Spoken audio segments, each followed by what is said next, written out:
This week on Aliens Explored, we will be discussing the strange tale of the Mowing Devil of 1678, in which a farmer, having argued with a local labourer over the going rate for harvesting his cereal crop, proclaimed that he would rather the devil mowed it instead. The story is light on detail, but the gist is that the farmer found that the very next day his crop had been mowed, but in such a way that he could not use the product. Join us on Aliens Explored as we ponder whether this is the first recorded example of a crop circle.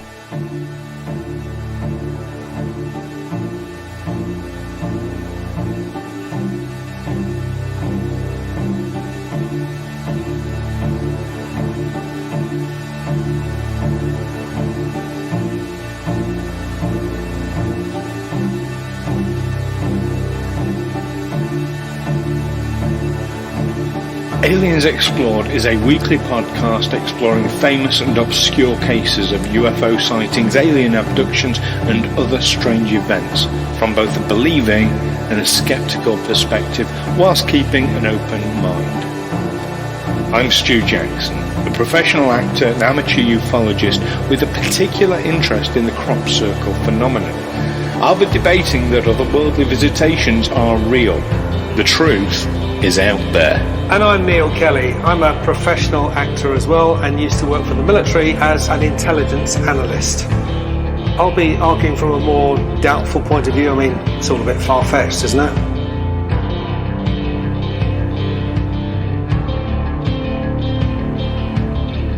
Welcome back, listeners, to Aliens Explored, your weekly podcast where we look at UAPs and entities within them, where they go, where they hide.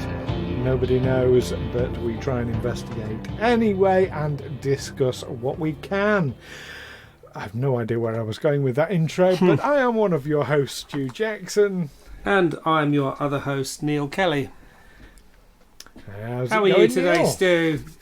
I'm very good, thank you. Now, 2 episodes ago, you made a comment about me wearing my polo neck jumper in the winter. And then I didn't comment 1 episode ago when you appeared wearing a Star Trek T-shirt, which is far more appropriate for the weather we're having.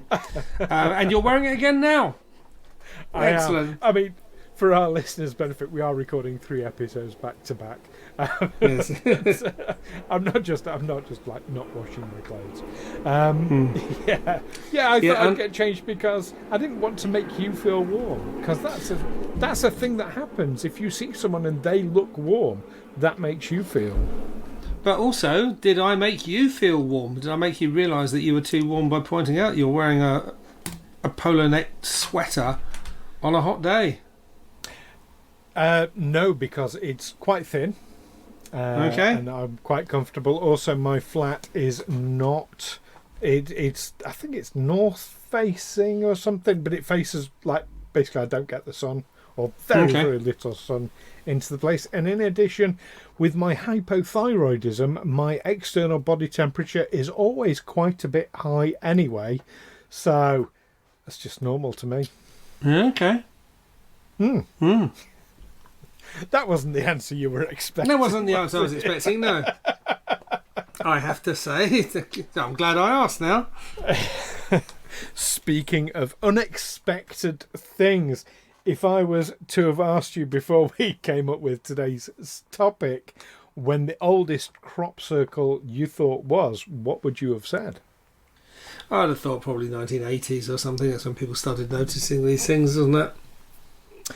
You're not far out. 1960s is when they really started getting media attention. Okay. Because for a long time I'd heard about them but hadn't seen them. So I'd seen these little sort of areas of flattened crop in a field, which looked like there'd been some kind of whirlwind there that had sort of pushed them round in a kind of swirl. And flatten them, but it was much later I saw pictures and thought, actually these look quite elaborate. Well, the early ones, 1960s in particular, they were quite simple and straightforward. You would get like 3 circles in a triangular formation, and that would be it, or a circle with like an orbiting line around it. Things but like today, that. So yeah, today we're going back 300 years beyond that. We are just about. Indeed, yes. 1678. So this is a woodcut pamphlet, and I think it's worth looking at what a woodcut pamphlet is. Basically, it was an early newspaper. A woodcut. I mean, basically, wouldn't they have to, carve it onto? They would use wood. They would make a wooden press. Yeah, in the same way that people today will take a potato, or kids in particular, take a potato, cut it in half, and then carve a shape into it, and then use that to press that shape, like dip it in paint, and then you know what I mean. But how? But to cut a bit of wood so that. A flat piece of wood and cut it so it's got small text. Obviously, it's got to be all written backwards, isn't it? It's the mirror image. You get some ink on it and press it on a bit of paper. Well, that would take. How do they make that? That would take sort of laser cutting technology, wouldn't it, to make something like that? So not quite laser cutting. It was certainly a very, very highly skilled job. The way you would start it is you would have a person who would write the piece out on a piece of paper whilst the ink was still wet, and they might do like several bits. They might just do the title as one thing. They might do the body of the text as another. They might do an illustration as a separate one. But whilst the ink is still wet, they would then press that into basically a block of wood, often apple wood, I believe. As a favoured medium, and then peeling the paper away carefully. Of course, you then get a mirror, exactly what you say, a mirror image inked impression. The engraver's job was then to very carefully chip away all the bits of the wood down to a certain depth that didn't have ink on it, and then you can dip it onto an ink pad, onto a piece of paper. This was the earliest form of printing. And it goes back early 1500s, I believe. So it was quite a long time. It sounds like harder work than just writing it by hand. Just getting a quill and writing it on. Hundreds of copies quite quickly. Once it was done, the wood itself would disintegrate after a period of time, but you could get a lot of copies in a short space of time. And certainly these were craftsmen. These were like experts who would do this like almost on a daily basis. So they became very, very skilled at creating these images. So when did John Bull come up with his printing press? Oh, this would be sometime later, wouldn't it? Was it the 1700s? I haven't looked into this. Sounds right. One of our listeners can tell us. Yeah. Actually, no, I need to know. Well, while you're looking that up, so what would happen with these pamphlets? And they were called woodcut pamphlets. Just one sheet. They get sold on a street corner for a penny a sheet. And they were effectively newspapers of the day. A lot of them were used for things like talking about witches in particular. They really loved talking about witches. And it was essentially kind of exactly the same as today. They liked to hear about sex and scandals in these things. Yeah. It wasn't like about the policies of the government of the day. It was like what was going on, who'd been found to be a witch, who'd been doing something untoward here and there. But yeah, that was like the majority around the 1500s of what they were used for. So by 1678, these were very, very common newspapers. And this particular one called The Mowing Devil or Strange News Out of Hertfordshire. Hartford spelled H-A-R-T, Fordshire. Yes. In New England. Hartford - Shire in New England. Hertfordshire. In the UK. That's it. Okay. Not New England. Oh, it is actually England. I see. This was England. Yeah. I'm thinking of Hartford, Connecticut. No. Hertfordshire, like up the road from me. Okay. So here's what's the essence of the story of the Mowing Devil? I can read the text as it was written. Okay. The Mowing Devil, or Strange News Out of Hertfordshire, being a true relation of a farmer who, bargaining with a poor mower about the cutting down 3½ acres of oats upon the mower's asking too much, the farmer swore that the devil should mow it rather than he.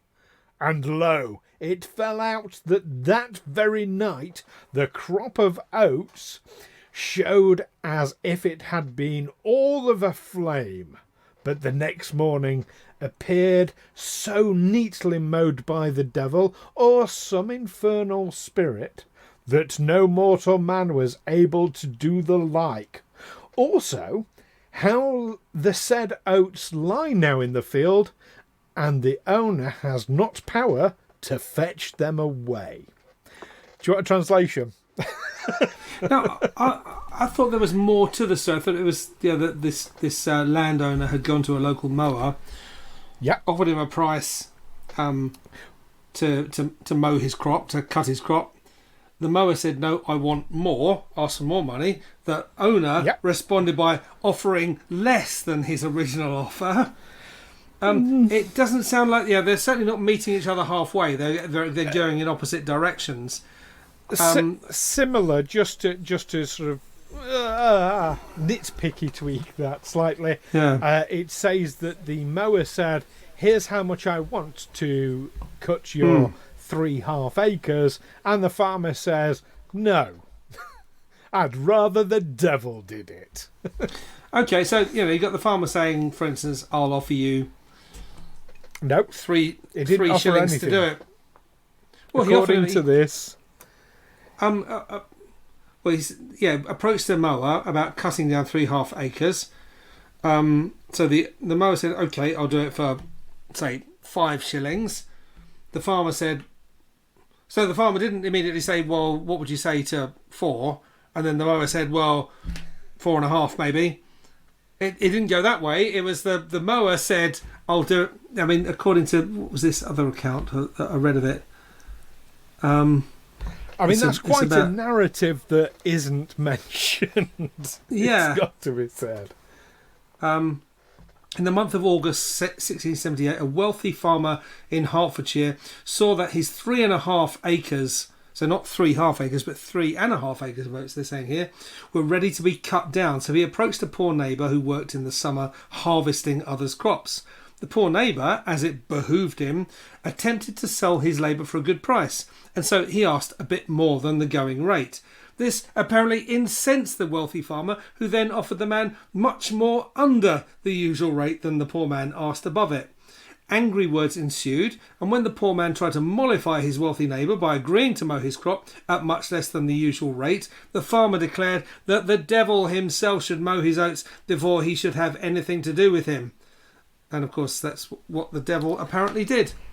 The farmer saw that his fields aglow that night as if they were on fire, but didn't go to investigate, didn't think, "Oh, I better go and seems to be a fire in my field, I better go and put it." It's probably that mower who I've just had an argument with. He's probably just gone and set fire to my crops. I'll go and catch him red-handed and string him up or whatever. But no, he didn't do anything till the next day and so it said also how the said oats lie now in the field and the owner has not power to fetch them away. So what does that bit mean? That there's some supernatural force around his crop that means that I have theories. He can't. Okay. I have theories, as you would bet you imagine. do. So, I have questions. The version that you just read out sounds like a propaganda version to me. The wealthy farmer, the poor man. It's like there's definitely. We are talking about a dispute between the guy who owns the land and owns the crop, and the guy who has to earn a living working on the land. Farmer might not have been the person who owned the land. Might have been the person who worked it. Well, then why does he mow it? That was a very common thing back in the day. The local barons owned the land, but the farmers would be the ones who worked it and lived on it, and that. So, we don't know in this case though.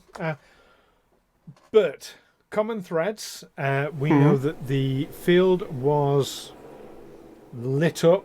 Looked like it was on fire. Is one way of recounting it. We don't know that. According to the next story, morning, it looks neatly mowed. Yeah. That no mortal man was able to do the like is an interesting phrase, and yet the owner has not the power to take them away. So a lot of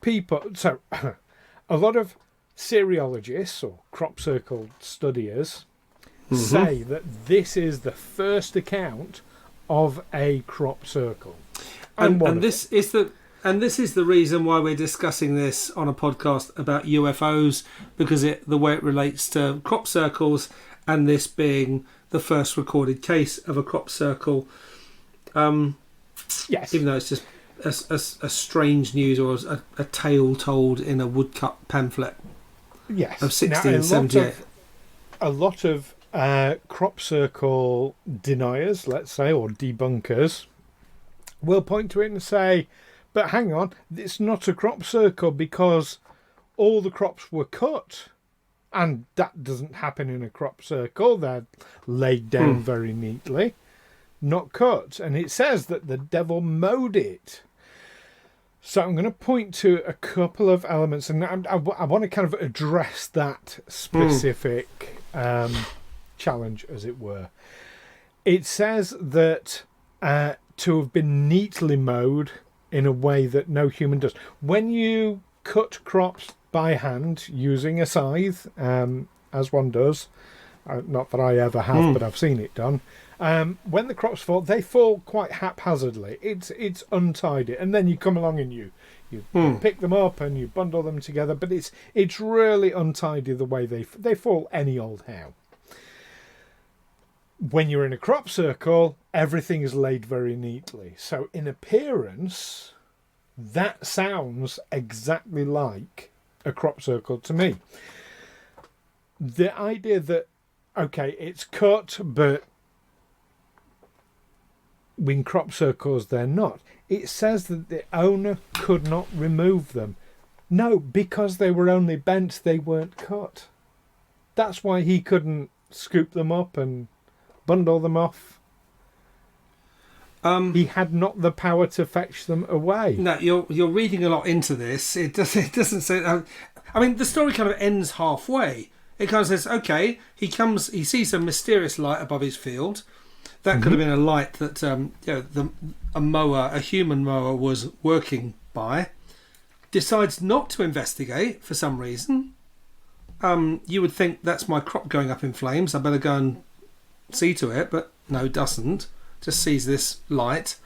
That night his field appeared to be in flame, but the next morning the field was found to be perfectly mowed. So are we talking the whole field, or are we talking? If what I'm suggesting is that perhaps if the farmer had been able to elevate himself a metre, 100 metres or so, 100 feet, he would have been able to look down and see that his crops had been cut to spell out the word dick. And it was indeed the mower who had gone and hadn't committed a crime. He had partially mowed his field. It seems to suggest that the whole field would cut. So we're not talking crop circle, we're talking the whole field neatly mowed. Well, we're making a lot of assumptions one way or the other. It's interesting that the illustration, and I know it's an illustration, it's not a photograph, but that is in an oval pattern, which would be synonymous with crop circles. But if that was the case, if it literally had just gone along and it was working by lantern light, and that's what the farmer saw in terms of light, then like I say, the crops themselves would have fallen haphazardly. They wouldn't have been neat, and he would have been able to take them away. Well, what it looks like, I mean, I don't know how they mowed crops in those days, but it looks like you start at the outside corner of the field, and you go up one side and then along, and then you gradually work your way in. So you're doing a kind of spiral until you get to the centre. They go more up, down, up, down, up, down, up, down, like that. Well, in the illustration on this woodcut, it looks like it's being done in a spiral for whatever reason. You're starting from the outside and gradually moving in. So when you get to the centre, you're done.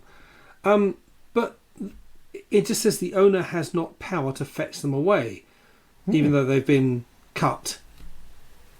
Because I don't think they were cut. I think they were just bent.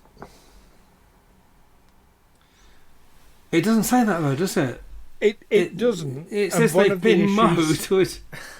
One of the issues we've got with these well, there are two kind of issues at the heart of this. One is they would understand that their readership wouldn't necessarily know a lot of the ins and outs of agricultural techniques. So they'd have to use like very simple, very plain language. Okay. The second thing you've got is that you've got not only limited space, but the more words you have, the more complicated it is to create the woodcut in the first place. So you would do it in as few words as you possibly can, and that's gonna change the story. It's a bit like trying to explain War and Peace in a tweet. We've talked about crop circles before, and one thing you've emphasised to me, the difference between extraterrestrial or these mysterious paranormal crop circles and human-made crop circles, where some guy's just going around with a bit of rope and a plank, is that those human-made ones with a bit of wood and plank, the crops are flattened and can't be harvested. So maybe it refers to that maybe the crops hadn't been neatly cut; they'd just been flattened, so he can't harvest them. Isn't that a more likely interpretation? It's not that they can't be harvested. They in fact can be harvested, but it does tend to destroy them. So what the planks do, and yes, I'm referring to the people who do this, not just their equipment, because they're planks. They break the stalk as they are compressing it, and that if the stalk is broken, the plant itself dies very quickly, and then it can't be used by the farmer. And I'm really, I don't like to call them extraterrestrials because we don't know what causes these other crop circles, but the non-man-made ones, they are bent at the stalk, but it's bent on the node. And in fact, if it's people walking in them that does the most damage, if they are left to their own devices, they'll just keep on growing, just at an angle, and they're perfectly fine to be harvested and all the rest of it. Yeah, but it says, but next morning appeared so neatly mowed by the devil or some infernal spirit that no mortal man was able to do the like. Also, how the said oats lie now in the field, and the owner has not the power to fetch them away. They've been rendered unharvestable. They've not been mowed. They've not been cut for him.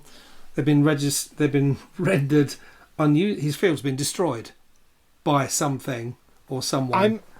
That's how I'm interpreting it. That it looks like they've been mowed, but when he's tried to pick them up, they're still attached. It just says the owner has not power to fetch them away. So I appreciate it's open to interpretation. They've not been cut. He can't just come and load them onto his wagon and take them away. But also he can't hire someone else to do the job properly because they've been flattened in some way. Also, that's not the end of the story. I mean, what I want to know is, I'll be asking if I was back in 1678 then would be, well, so what happened next? Who got the blame for it? Remember, we took 1678. Well, the Salem witch trials were 14 years later in 1692. People still believed in this kind of thing. You know, something weird happens to your crop, you go looking for a witch. So, did anyone get the blame for it? Did someone summon? But was the mower blamed for summoning the devil, or maybe the landowner himself? He was accused of summoning the devil, albeit unintentionally. But you've called up a demon, and now look, it's destroyed your field. And maybe that was considered punishment enough. Okay, we won't hang you this time. We won't burn you at the stake this time because obviously you've been financially ruined. So let that be a lesson to you. And don't invoke the devil to do anything else ever again, or you'll be really for it. This might interest you, or might interest our listeners. I'm not going to say too much about it because it's going way off on a tangent. But it'd be interesting if after this you go away and Google when the last person was executed for witchcraft was. Last person executed. That was. Last person executed. Mm-hmm. Well, what do you think burning at the stake is? Or ducking ponds, or ducking straws, rather. Or are we talking, a modern day hanging in perhaps the 20th century? I know you and the listeners to Google that in your own time. I know there was a Witchcraft Act passed in 1759, I believe it was, and the act was that. It basically said we don't believe in this crap anymore, and anyone who accuses someone of being a witch will be held. They can be sued for slander or for libel, or if you claim to be a witch and that you have magical powers or magical potions, you claim healing powers or second sight or something like that, you can be done for fraud. Basically, we're not having any of this nonsense anymore. And the last person to be prosecuted under that act was a woman working as a medium in Portsmouth in 1944. Now, this ship had been sunk, and obviously it was a state secret, but obviously the Navy had told all the relatives of all the sailors that, so probably thousands of people knew that this ship had been sunk, but it was still officially a secret. Well, this medium living in Portsmouth undoubtedly heard about it, so she said she was getting a message from this guy who'd gone down with the ship. And she was arrested for revealing a state secret. And that was the last one. I was trying not to go down a tangent on that. No, but we are talking about the paranormal. But, we're talking about witchcraft, and we're talking about strange news out of Hertfordshire. But the story is so lacking in the important details. For me, I can't really tell what happened. And there's so much that's unexplained. I absolutely agree, and I agree it is open to interpretation, but to me there are just too many parallels with what we consider modern day crop circles, I'll say non-man-made ones. I think this stands as the first recorded crop circle. I think this stands as the first recorded fake crop circle where someone's deliberately gone and trashed someone's crop. Just, The first recorded plank. And I'll do it by night, by torchlight. And because I know, I don't care that the farmer will see the light in his field because he'll be too frightened to come out because he believes in the devil. He'll think the devil's working in his field. He'll be cowering under his bed. He won't be coming over to his field to see if it's on fire and whether it needs to be put out. Yeah. Well, it's definitely a possibility, and for those people, possibly amongst the listeners who go out and create crop circles, I'm talking about the people who do it surreptitiously and without the farmer's permission. They're dicks, they're vandals, they're criminals, and they can jump in a volcano, as far as I'm concerned. Well, they'll be prosecuted for damage to property if they get caught. You just yeah. Anyway, We've gone on our little rants there. But what do you think, listeners, is the Mowing Devil of 1678? Is it the first recorded case of a paranormal crop circle? Is it the first recorded case of a man-made crop circle? Or is there something else going on entirely? Is it the ramblings of a madman? Was it actually the devil? Whatever your opinion is, we want to hear it. And we want to hear it by email at aliensexplored@gmail.com or through our Facebook, our Twitter, our YouTube channel. You can find all those things by searching Aliens Explored or by looking in the description of this podcast, and all the links are there. And of course, we really want to hear from you through our Patreon exclusive Discord server, because that means that you've helped to support us for the measly sum of £2 a month, and you can do that by going to patreon.com/aliens explored, and we'll love you forever for it. Join us next time when we're actually staying with the crop circle theme next time, as we take a look at a very interesting artifact known as the Roswell Rock. Don't miss that one. I won't. In the meantime, keep an eye on all those old woodcuts, but don't believe everything you read in the press. And of course, keep watching the skies. Take care for now. Catch you next time. Bye-bye.